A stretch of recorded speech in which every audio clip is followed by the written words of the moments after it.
Salut, de retour dans la matrescence pour un épisode solo. Ça fait très longtemps que je n'ai pas fait un épisode solo. Je vais vous expliquer pourquoi d'ailleurs dans cet épisode. Et aujourd'hui, on va faire un Q&A, un question-réponse. J'adore ces épisodes, j'en fais souvent un par semestre, où je vous ai posé des questions dans le groupe de la matrescence, dans le canal de la matrescence sur Instagram. Et vous m'avez posé plein de questions très intéressantes. Donc je commence tout de suite, parce que ça fait longtemps que je ne vous ai pas parlé directement.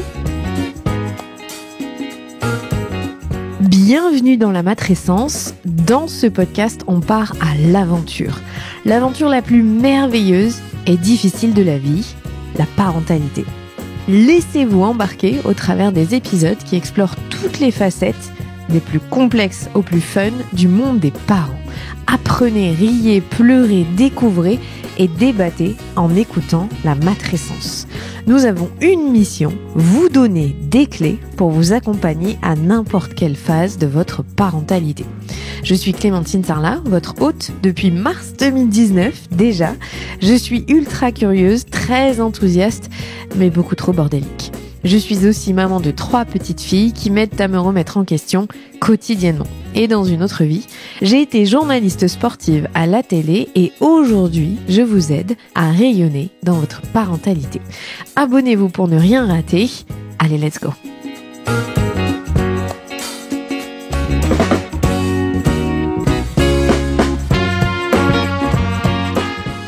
Alors, la première question, très simple. Comment ça va? Est-ce que tu as rattrapé ton retard de sommeil? Et tu pourrais nous faire un demi-bilan sur ton mot de l'année, mon mot de l'année qui était réjouissance. Alors, j'ai parlé déjà de la première question qui est comment ça va? Et est-ce que j'ai rattrapé mon retard de sommeil? Ça va très bien. Je suis un petit peu malade dans cette fin d'année. Mes filles m'ont refilé leurs microbes. Mais au moins, j'ai de la voix parce que pendant 2 semaines, j'avais quasiment plus de voix. Est-ce que j'ai rattrapé mon retard de sommeil? C'est une très très bonne question. Je crois qu'on rattrape jamais le retard de sommeil. Malheureusement, il restera toujours gravé dans mon visage. Si vous regardez sur YouTube, les 4 années de sommeil de l'enfer que je n'ai pas eu et qui se reflètent sur les cernes que j'ai en dessous des yeux. Mais j'accepte, j'ai 37 ans, c'est comme ça. Mais en revanche, oui, mon sommeil va tellement mieux et je touche du bois. Je devrais peut-être pas le dire, mais ça fait quasiment 10 jours que mes filles ne se sont pas réveillées. Aucune. C'est-à-dire que c'est un miracle. Même quand il y en a une qui dort bien et l'autre qui dort pas bien. Bon, il y en a une qui a eu une petite intoxication alimentaire dans une nuit, mais franchement, je mets de côté. Je dors beaucoup mieux aussi pour plusieurs raisons. Parce que j'ai pris soin de moi ces derniers temps au niveau micronutrition. Et d'ailleurs, on a un épisode incroyable qui sort là, juste cette semaine, avec Agathe qui a cofondé Holy Mama, et où on parle de micronutriments. Et moi, ça a vraiment été ma bataille depuis 1 an. J'ai fait beaucoup d'analyses de sang pour comprendre ce qu'il y avait. À chaque fois, j'étais anémiée et je remontais mon taux de fer. Je me disais, c'est bon, j'arrête de prendre des compléments. Et en fait, pas du tout, c'était pas bon. Donc, c'est pour ça que je vais beaucoup mieux au niveau sommeil, énergie, surtout au niveau de l'énergie. C'est parce que j'ai repris possession de mon corps. Si vous avez eu plusieurs grossesses d'affilée, si vous avez eu des postpartum difficiles, je vous conseille vivement d'aller voir votre médecin et de faire des analyses de sang. Moi, j'avais déficit de magnésium, fer, zinc. Et depuis, je vais beaucoup mieux, vraiment. Ça joue aussi sur mon TDAH. Ça joue sur la qualité de mon sommeil, sur ma récupération. J'ai plus l'impression de me réveiller le matin en m'étant fait rouler dessus, même quand mes filles me réveillent. Donc, vraiment, c'est un miracle. Enfin, c'est pas tant un miracle que ça, en fait, c'est surtout que j'ai pris soin de moi et donc c'était important. Donc ça, c'était la première question pour mon sommeil, ça va beaucoup mieux. Enfin, je sors la tête de l'eau, j'en ai chié, franchement, je me rends compte à quel point j'ai fonctionné sur 10% de batterie. Je sais même pas comment j'ai réussi à faire tout ce que j'ai fait, je le paye un petit peu quand même. Mais aujourd'hui, ça va. Aujourd'hui, je peux dire que c'est un des trucs qui est derrière moi et je ne suis plus en souffrance au niveau du sommeil et c'est déjà cool.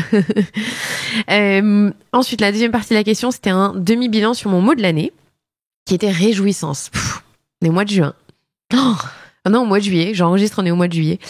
Je suis contente d'avoir choisi ce mot parce que j'ai l'impression que l'année a été une succession de réjouissances côté pro dans ma vie à moi en tout cas, et je suis hyper heureuse de pouvoir célébrer, profiter.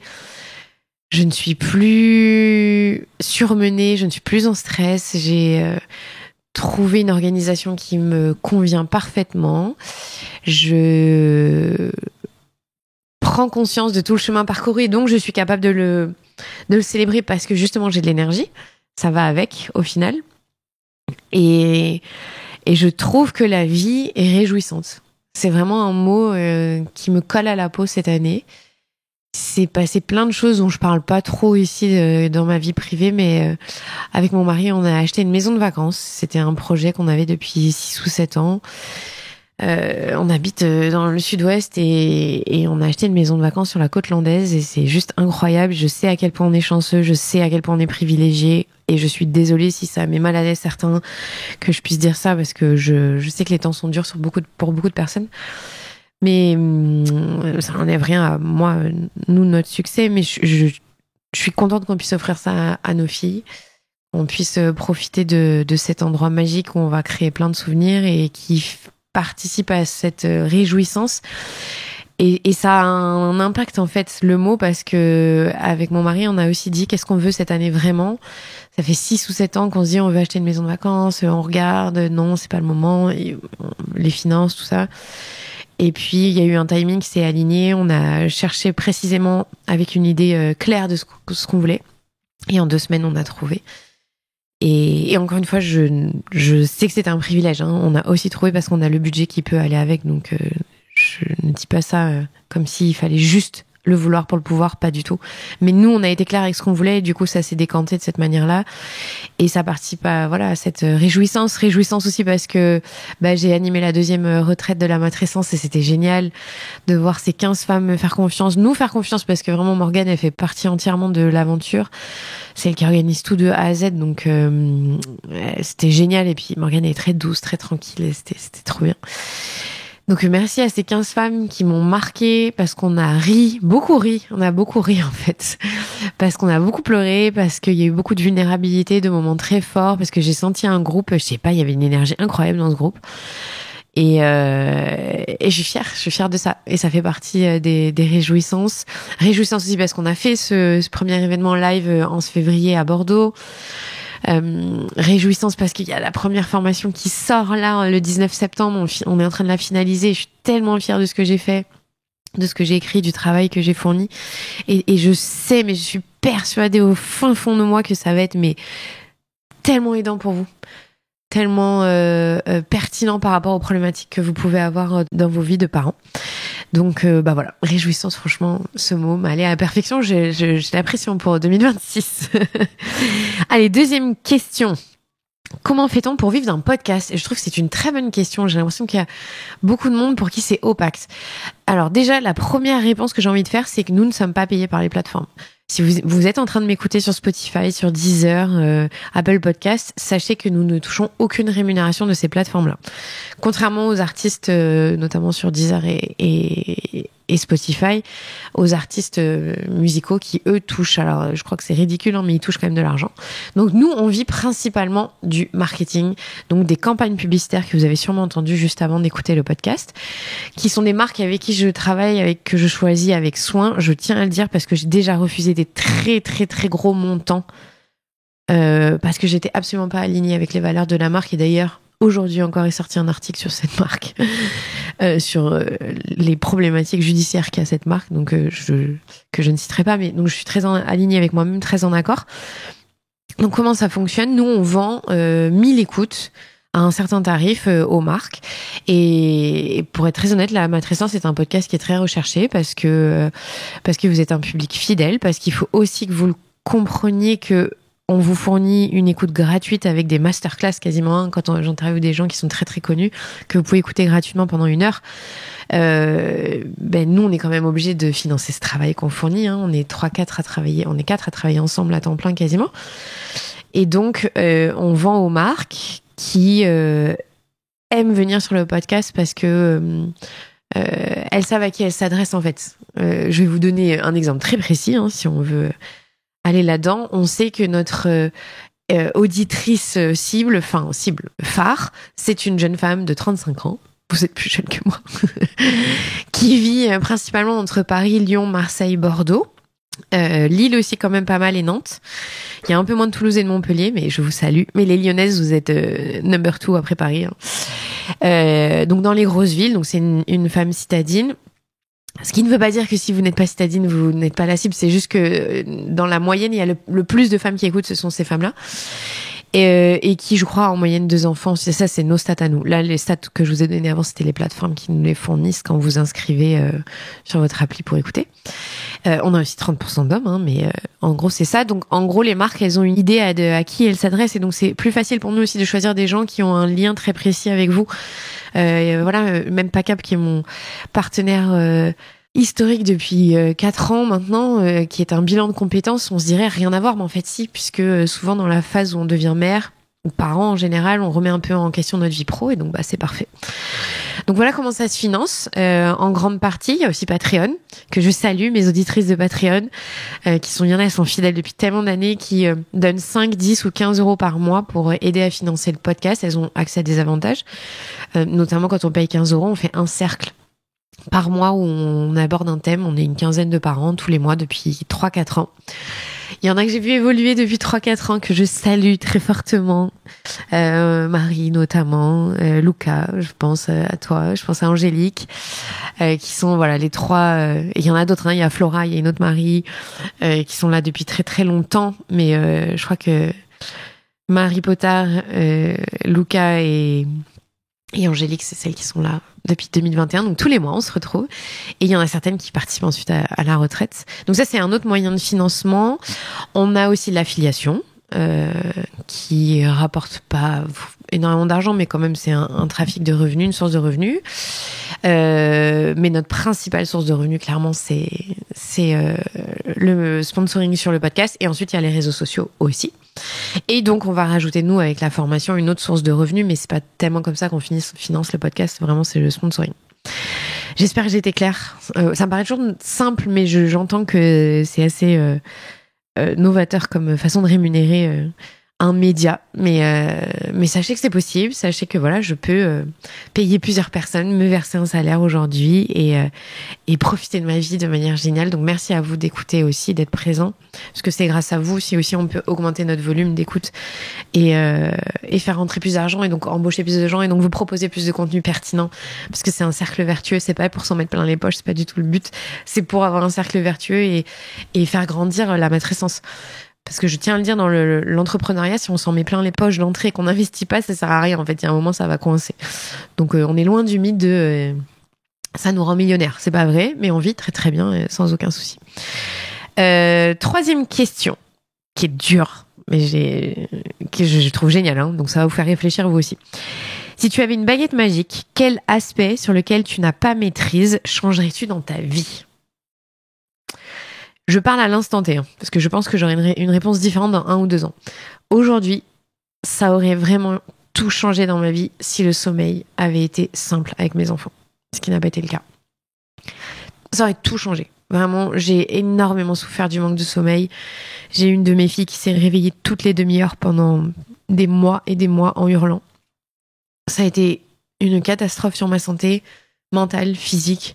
Ça a été une catastrophe sur sa santé à elle aussi, mentale, physique. Il a fallu beaucoup de thérapie, de désactivation de son hypervigilance. Il a fallu prendre les choses à bras-le-corps. C'est une de mes enfants qui a aussi une grande sensibilité. Donc il y a plein de choses là-dedans qui rentrent en compte.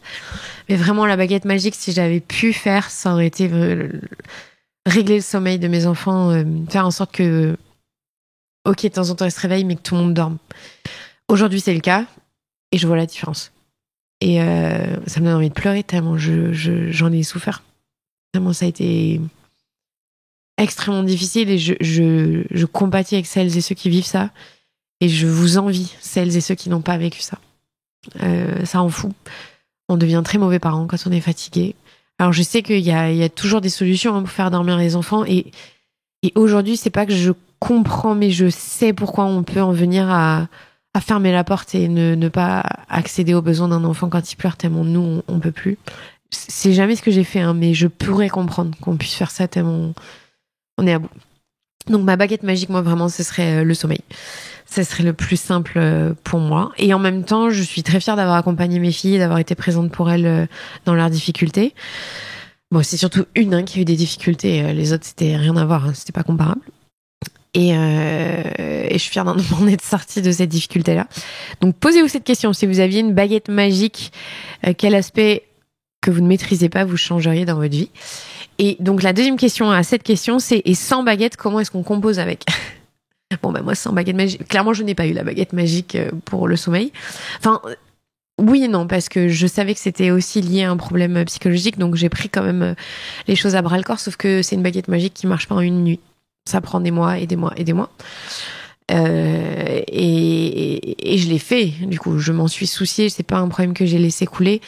Mais je me souviens dans un épisode que j'ai fait sur le sommeil, on disait des fois on prend pas cette problématique-là à bras le corps tout de suite parce qu'on peut pas en fait. Parce qu'on n'a pas l'énergie, parce que ça renvoie à trop de choses, parce que c'est pas possible. Et moi, j'ai été dans ces situations-là où je n'ai pas pris la mesure de l'ampleur de la problématique du sommeil d'une de mes filles parce que j'étais pas capable.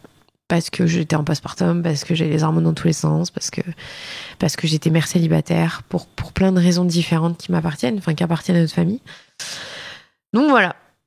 Mais je sais que j'ai des copines, j'aurais posé la question, elles m'ont dit moi ce serait la santé, ce serait le corps, ce serait voilà, chacun a sa façon de voir, mais je pense que pour moi ça a été tellement central dans ma vie le sommeil que c'est ça, parce que ça a aussi eu des répercussions sur ma santé et mon couple, on va pas se mentir. Quatrième question, faire un deuxième enfant si notre couple n'est pas au top, mais ok dans la parentalité. Bon, j'ai sélectionné cette question même si je ne suis pas psychologue, ni thérapeute de couple, ni quoi que ce soit, j'ai aucune qualification, donc vraiment je donne simplement mon avis sur la question, je ne vous donne pas de conseils. Mais justement, je dirais, si vous voulez faire un deuxième enfant alors que votre couple n'est pas au top, mais que vous êtes ok dans la parentalité, allez en thérapie de couple. Parce qu'il y a quelque chose qui se décale et c'est sûrement résolvable. Et la thérapie de couple, c'est juste incroyable et je pense que tout le monde devrait y aller de temps en temps. Moi, je suis une grande fan de la thérapie de couple, surtout parce qu'il y a des personnes qui n'arrivent pas à aller en thérapie seules et que c'est leur seul moyen de porte d'entrée d'aller en thérapie, c'est d'aller en thérapie de couple. Tout seul ou toute seule, c'est inenvisageable parce que c'est trop difficile. En couple, ils ou elles peuvent. Donc, c'est pas tellement faire un deuxième enfant, va rajouter de la charge, va rajouter du stress, va rajouter une fluctuation d'hormones, moins de sommeil. Donc, si le couple est pas au top, ça va pas être la priorité, donc ça va engendrer d'autres problématiques. Après, je crois qu'il faut quand même qu'on ait vraiment conscience qu'il y a une temporalité qui est dure. C'est dur d'être parent, c'est dur d'être en couple en même temps. Donc, parfois, il faut juste accepter que si on sait que l'amour il est fort, le lien est fort, que voilà, le couple c'est pas la priorité tout de suite, c'est difficile, mais qu'il y aura une sortie de tunnel. Si c'est trop conflictuel, soit faites-vous aider, soit attendez à mon projet de deuxième bébé pour juste être sûr que ça va aller. 5e question. Comment gérer 2 enfants en bas âge, notamment le matin et sur le tunnel du soir au niveau organisation? Alors je vais faire ma petite auto-promo, mais vraiment si c'est une de vos problématiques, 19 septembre, notre formation sur le temps va vous sauver la vie. Je dis pas que c'est miraculeux parce qu'encore une fois, il n'y a pas de recette magique et de baguette magique. Par contre, il y a plein de choses qu'on peut mettre en place et faire pour sortir un petit peu de la roue du hamster. Et c'est vraiment les 5 modules. Il y a 5 modules, 3 leçons là-dedans où j'explique tout un processus pour pouvoir avoir une vie de famille qui est plus épanouie et plus sereine. Il y a une chose que je dirais, comment gérer 2 enfants en bas âge. Déjà, là-dedans, il y a des problématiques, c'est quelles sont les différences d'âge. Ça joue vraiment. Est-ce que vous êtes seul? Et seuls eux, parce que souvent, ce sont les mamans qui sont seules. Et est-ce que vous avez des enfants plus durs que d'autres? Est-ce que vous dormez la nuit? Je pense que là-dedans, dans cette question, il y a tout ça qui entre en ligne, qui est en filigrane. Déjà, moi, j'ai arrêté de dire le tunnel du soir, même si je sais c'est une blague, même si ça nous fait du bien, parce qu'en fait, en utilisant ce phrasé et ces mots-là, tout de suite, je crée un stress à mon corps et à mon cerveau. Déjà, je parle pas de tunnel du soir, enfin, je sais pas, je dis juste que je vais récupérer mes enfants et on a nos routines du soir. Ça pouvait être un tunnel du soir pour moi si j'étais seule et que j'étais paniquée et que j'avais été complètement désorganisée, ce qui a été ma vie pendant longtemps et qui n'est plus le cas. Ou en tout cas, ma désorganisation par moment ne me pose pas de problème. Donc moi, je vais être très honnête avec vous, quand j'ai eu 2 enfants rapprochés, ou même les 2 grands, enfin une grande et une plus petite, puis après 3, il y a eu des moments quand j'étais seule et que je devais coucher une et que ça prenait eu des plombes et que j'allaitais et que ma grande, elle était toute seule. À l'époque, j'avais pas ce que j'ai aujourd'hui, mais je la mettais devant un petit dessin animé. Je vais être très honnête avec vous, je savais pas comment faire autrement. Mais sinon, aujourd'hui, il y a des trucs géniaux qui sont la Yotoplay, la Luni, le Tikino, il y a la Morphée, enfin, il y a plein d'outils, la Bugali, pour que vous puissiez laisser votre enfant de manière interactive sans qu'il soit devant un écran, surtout pour les 3 ans. Donc moi, ça m'a sauvé la vie. Et en fait, j'étais pas calme. Et à partir du moment où je suis devenue calme, ça a changé beaucoup de choses. Donc ça, je pense que c'est un des aspects que vous devez prendre en compte, c'est votre niveau de nervosité quand on est excédé. Après, si je suis très honnête, quand on était 2, c'était plus simple aussi. J'étais excédée parce que j'étais seule et que ça c'était difficile, et parce qu'encore une fois, j'étais désorganisée. Donc des petits tips comme ça, c'est préparer les affaires la veille. C'est avoir anticipé les micro-décisions qu'on va devoir prendre au fur et à mesure, qui dépose qui, où, quand. C'est caler l'heure de réveil. Donc quand on cale une heure de réveil, ça veut dire que on adapte l'heure de coucher.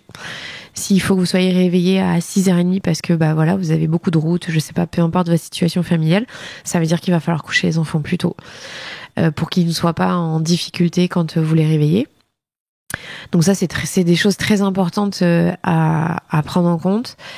Ça veut dire aussi que quel temps vous prenez pour vous le matin, pour souffler, comment vous pouvez vous organiser là-dessus. Et pour le soir, encore une fois, est-ce que vous avez beaucoup de temps, est-ce que vous n'avez pas beaucoup de temps, est-ce que c'est caler vos routines et vos rituels, ou est-ce que c'est dans tous les sens parce que vous vous êtes débordé. Plus vous aurez de routines et de rituels, plus vous serez structuré, plus il y aura de la fluidité. Je vais pas vous révéler tout ce que je vous dis dans la formation, mais je partage énormément de choses très intéressantes. Faudra écouter et venir le 19 septembre pour pouvoir avoir accès à ça. 6e question. Comment parviens-tu à trouver ton équilibre entre vie pro et vie perso ? Comment réussir à concilier une activité professionnelle intense qui nous tient à cœur tout en étant présente pour ses enfants au quotidien ? C'est une très bonne question. Alors, première partie. Comment je parviens à trouver un équilibre vie pro, vie perso ? Pour être très honnête, j'ai mis beaucoup de temps à le trouver. Ça m'a demandé beaucoup d'efforts, de recalibrage, de réflexion. Encore une fois, c'est beaucoup de choses dont je vous parle dans la formation sur la gestion du temps qui sort le 19 septembre. Moi, ce que j'ai fait, c'est que j'ai réinventé les règles du jeu. J'ai pris un constat très simple, j'ai 3 enfants en bas âge, j'ai une entreprise, j'ai aujourd'hui des gens qui travaillent avec moi, je ne peux pas être partout, je ne peux pas tout faire. Peut-être ça va ralentir ma croissance, peut-être que j'aurai pas le choix, mais aujourd'hui, je ne peux pas me cramer, et pour moi, je vois l'entrepreneuriat comme du long terme, et donc, j'ai construit ma vie professionnelle pour qu'elle serve ma vie personnelle. J'ai envie de le répéter parce que c'est très important, j'ai construit ma vie professionnelle pour qu'elle serve ma vie personnelle. Et je crois qu'on est beaucoup d'entrepreneurs à foncer la tête dans l'aventure extraordinaire que c'est, sans prendre en compte notre vie familiale. Alors surtout si on n'a pas eu d'enfants avant, c'est plus simple. Quand on a des enfants, on doit rééquilibrer. Et donc moi, ça passe toujours par les mêmes choses. On finit vers 17h. Alors oui, il y a des jours, on va travailler, quand on enregistre la formation, on finit à 20h, c'est pas grave. Mais de manière générale, notre cadre, c'est on finit à 17h. Je vais chercher mes enfants. On ne travaille pas le vendredi, encore que aujourd'hui, par exemple, j'enregistre vendredi, c'est ok avec moi, mais parce que j'ai eu plein de fois où ça marchait pas. Donc ça, c'est ce que je fais dans le cadre que j'ai. Et encore une fois, c'est variable. Et moi, je travaille pas le soir après, je travaille pas le week-end, j'ai aucun souci avec ça. Donc pour moi, j'ai trouvé un équilibre qui me va, mais je parle pas d'équilibre, moi je parle d'harmonie, parce que l'équilibre, c'est un peu bancal. L'harmonie, c'est que je suis ok avec ce qui se passe. Peut-être que je travaillerai beaucoup plus dans ma quarantaine, mais pour l'instant, moi, ça me va. Deuxième partie de la question, comment réussir à concilier une activité professionnelle intense qui nous tient à cœur en étant présente pour ses enfants au quotidien ? En fait, c'est encore une fois tout ce dont je parle dans la formation, mais quelles sont vos valeurs ? Quelles sont vos priorités ? Quel est votre pourquoi ? Qu'est-ce qui fait que vous voulez cette vie-là ? Moi, je pense que j'ai une activité professionnelle intense parce que aussi c'est de la créativité, que je suis tout le temps quand même en train de réfléchir à des choses. Oui, je m'arrête de travailler à 17h, mais ça m'empêche pas que quand mes enfants me posent des questions ou j'ai des discussions avec d'autres parents, je me dis, ah tiens, ça pour le podcast. Je suis en train de lire des livres tout le temps, j'écoute des choses, je regarde, donc je suis quand même toujours en éveil et c'est intense. Après, j'ai choisi de mettre des limites très claires parce que je savais que c'était pas viable pour moi de travailler à 1000% si j'avais envie d'être avec mes enfants. Encore une fois, peut-être que vous, votre priorité, c'est la carrière et être avec vos enfants à 24, c'est pas possible et c'est pas ce que vous souhaitez et c'est tout à fait ok. Mais ce que j'entends là-dedans, c'est que vous avez envie d'avoir les deux. On peut être présent au quotidien avec ses enfants sans être là 8 heures par jour, en fait. C'est-à-dire, vous pouvez vous dire, je serai pas là tous les matins parce que j'ai besoin de partir à 7 heures et d'être, parce que moi, je travaille tôt.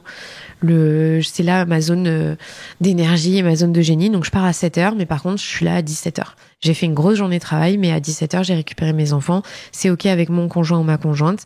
Moi, je fais pas les matins, mais je fais tous les soirs. On peut toujours trouver des solutions. Alors, à 2 conditions. Que si on est en couple, ce soit ok avec la personne d'à côté, que ce soit viable. Et qu'on soit à l'aise avec ce type de décision.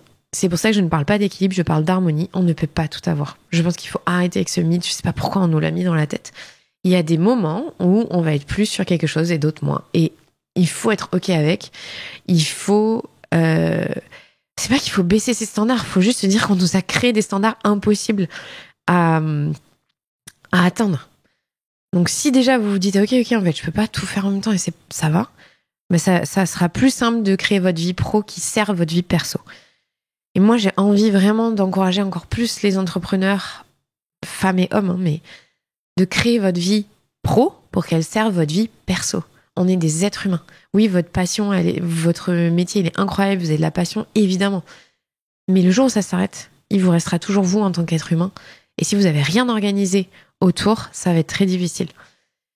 Donc c'est pas facile et ça demande beaucoup de déconstruction parce que c'est pas comme ça qu'on parle de l'entrepreneuriat, en tout cas de la vie professionnelle. Mais c'est ok de le faire.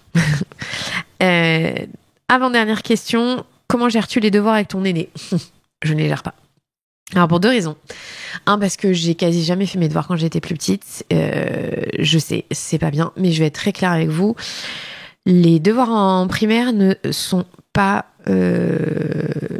requis en fait. Normalement, c'est interdit dans le programme. Je sais pas pourquoi on donne encore des devoirs, mais donc déjà vous n'êtes pas obligé, c'est pas une obligation. Deuxième chose, je sais, ne criez pas les profs qui m'écoutaient, mais vous le savez très bien. Normalement, nos enfants devraient pouvoir se relaxer après une journée intense d'école, d'apprentissage.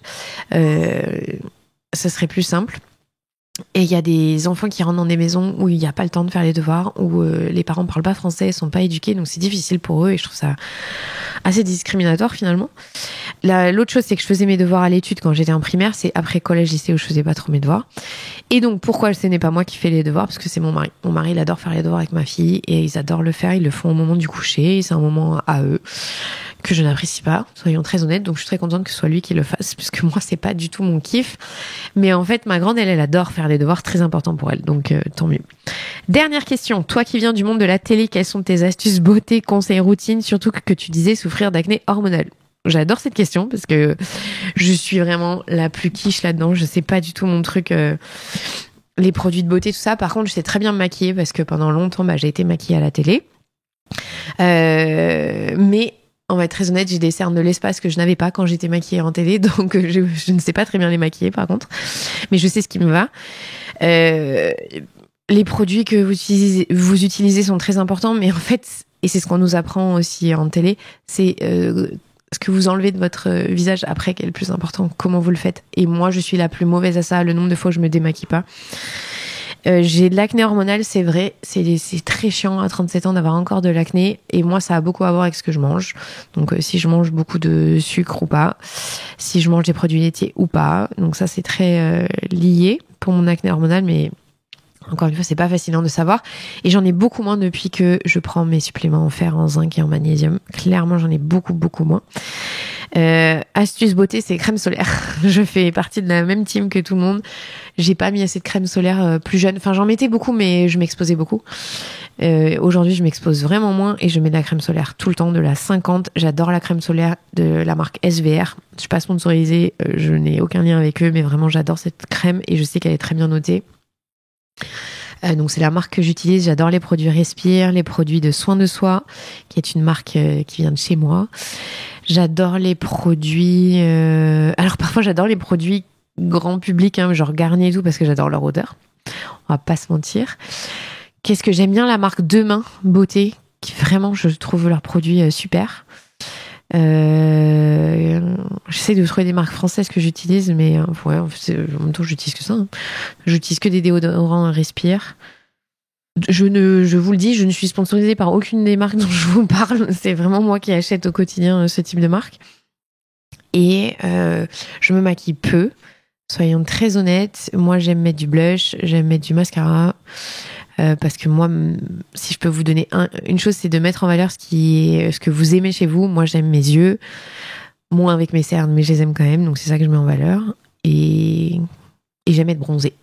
Donc, je mets des produits pour me faire bronzer parfois, ou pas, mais pour avoir un teint lumineux. Bon, je sais pas si j'ai été très efficace sur cette question, vous avez remarqué, ce n'est pas ma vie d'être influenceuse beauté, mais j'ai essayé de vous aider. En tout cas, merci d'avoir écouté cet épisode. On se retrouve très vite. Prenez soin de vous, vraiment, vraiment. Et puis, encore une fois, je vous le dis, rendez-vous le 19 septembre pour la formation qui sort. Bon été! Vous venez d'écouter un nouvel épisode de La Matrescence. Merci infiniment pour votre soutien. Si vous voulez découvrir de nouvelles pépites, n'hésitez pas à aller sur le site www.lamatrescence.fr. Vous pouvez également vous abonner à la newsletter qui sort tous les vendredis. Rendez-vous également sur le site pour pouvoir vous inscrire. Ensuite, vous devez vous abonner sur votre plateforme d'écoute pour pouvoir recevoir les notifications. C'est ce qui fait grandir ce podcast. Merci infiniment et continuez de partager ce savoir autour de vous. Je sais que c'est comme ça que beaucoup des auditrices et des auditeurs ont découvert ce podcast. Alors un grand merci. Prenez soin de vous. À la semaine prochaine.